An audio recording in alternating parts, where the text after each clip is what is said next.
Hello,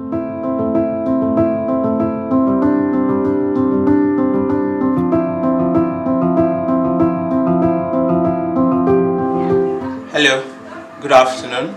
My name is Kelvin Enuma and my teammates call me Paniel, and I'm the technical manager at Rivents Lab.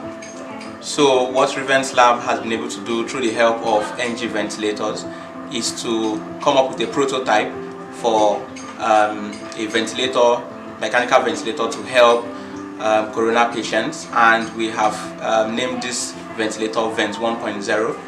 So simply, this ventilator is able to serve the patient for 3 to 4 hours on battery backup, and we also have included a bit of information technology by using the Android device to also control the ventilator.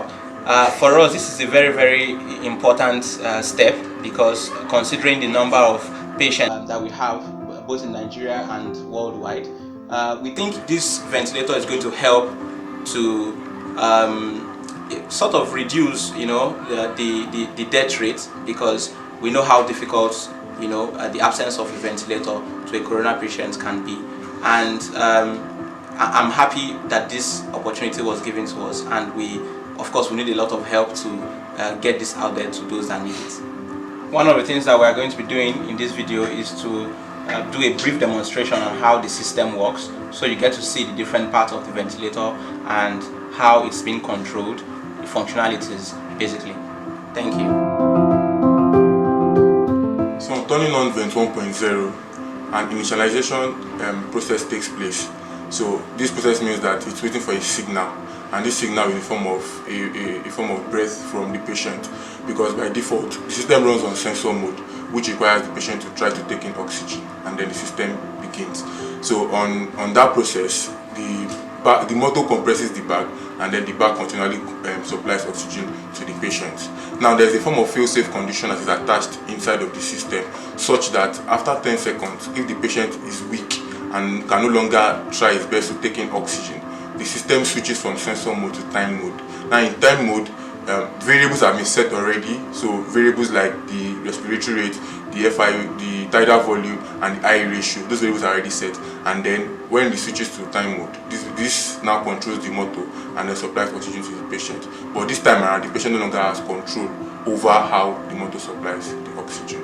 On the system, we have an LCD display screen which shows the variables, that's the parameters, and also shows the mode the system is currently in. And we also have 3 push buttons which are supposed to control those variables. So one push button is supposed to increase the variable, another is to decrease, and then the last is to lock down the value, which we call a set button. Now we also have a form of buzzer that indicates when the system has switched from one mode to the other, and then inside of the system we have sensors, pressure sensors, which help to monitor when the patient is about to take in oxygen and then supply the oxygen to the patient.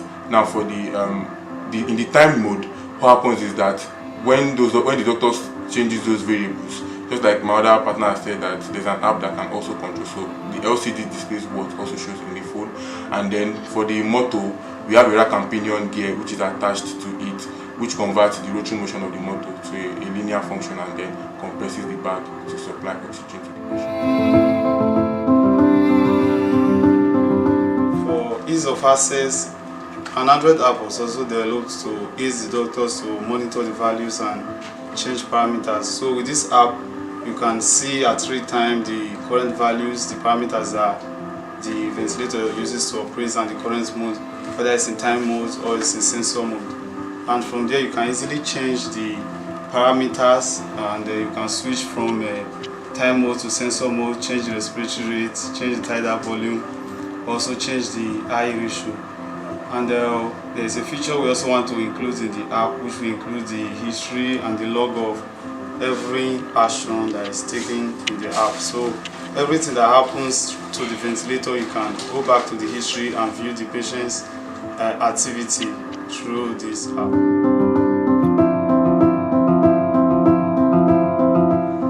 Vent 1.0 has 3 compartments, which are the power compartment, the magazine compartment, and the control compartment. The power compartment basically carries the battery and the battery charger inside of it, while the mechanism compartment carries or houses the mechanism which produces the linear function to compress the ample bag and also houses the ample bag in it, while the control compartment carries the ICs and all other functions that are used to control the movement of the mechanism. The major materials used in producing this particular machine are the HGF plywood, which was used in producing or making a frame that houses the ample bag and the mechanism, while the MDF plywood, which are used in covering the body of the machine, and then the angle rod to build up the frame in order to carry the weight of the battery and the machine.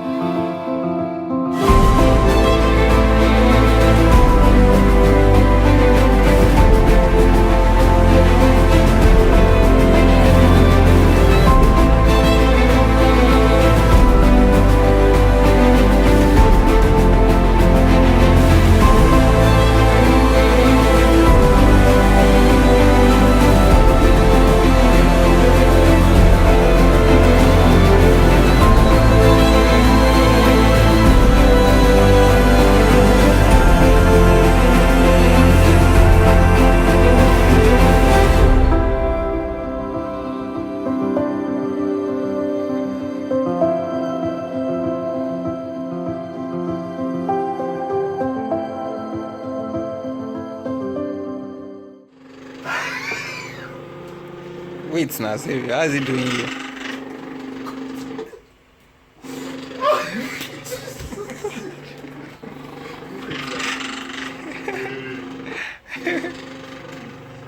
So it is sweet, Xavier.